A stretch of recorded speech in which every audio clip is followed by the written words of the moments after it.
So this is the new Netflix movie, science fiction movie called The Titan.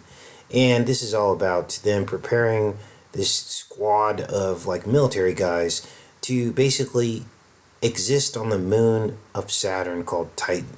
And they want to make it so that they can live there without any assistance, like any oxygen or anything else. Just be able to just walk and swim free on Titan, right? So they're basically genetically modified these guys so that they can now exist on Titan. So, of course, they inject them with blue blood, as you saw in part one of this decode, and the blue blood then causes them to basically turn into like serpents.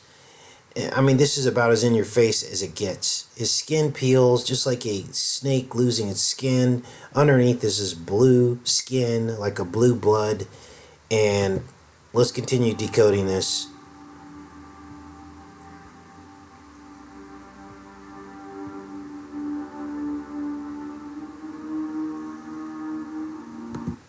Now, the advantages to having cyan or blue-based blood, copper-based blood, is that you're impervious to cold. And this is why you see some of these marine animals that can live in very cold conditions. Octopus and all these different kinds of mollusks and things like that. Snails can live in very cold conditions.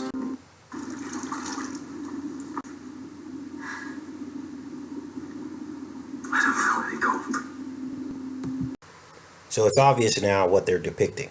They're depicting the hemocyanin. Cyan means blue. Hemo means blood. Blue blood. Imperviousness to cold. And they're depicting that here in this film, Titans. Titan receives much less light than Earth. By multiplying the rod cells by up to 8 times, you change the aperture of the eye, allowing you to see through the darkness. Now, since this film is all about Saturn, it's safe to say that Saturn's outer ring, being a spiral, like a record, the track of a record playing around in a circle, that they're referencing this as the aperture of the eye. Eve's eyes were opened. If these enzymes are doing the work, how can you be sure that his body doesn't just mutate the eyes out altogether or develop membranes like a reptile? How can you possibly know what he's becoming? We don't know.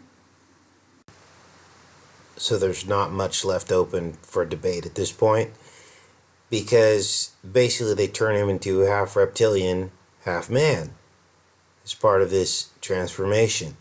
Here you see the serpent skin. You heard the comment that she made about him growing scales and turning into a serpent. All these other ones die. They don't make it through the process, and he's like the last man standing, right?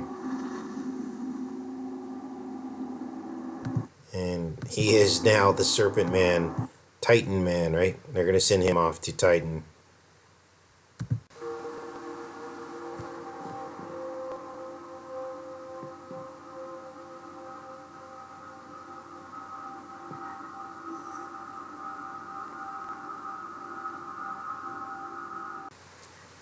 Now they weave into this story, of course, marriage and this ring. This is the age-old marriage ceremony ritual, right, that we call marriage. Now, nowhere in the Bible does it talk about exchanging rings or a man getting on his knees in an act of worship to the woman that he's going to marry. I believe that's a modern ritual, and I believe that it's all about Saturn worship, the rings of Saturn. You're putting this on the other person. You're basically marrying someone in a form that is not even close to what a real marriage is supposed to be like. And the enemy has waged war on marriage and changed all the parameters of what marriage is supposed to be for both the men and the women. And it's corrupted the whole thing, which makes it very difficult for a marriage to even be successful.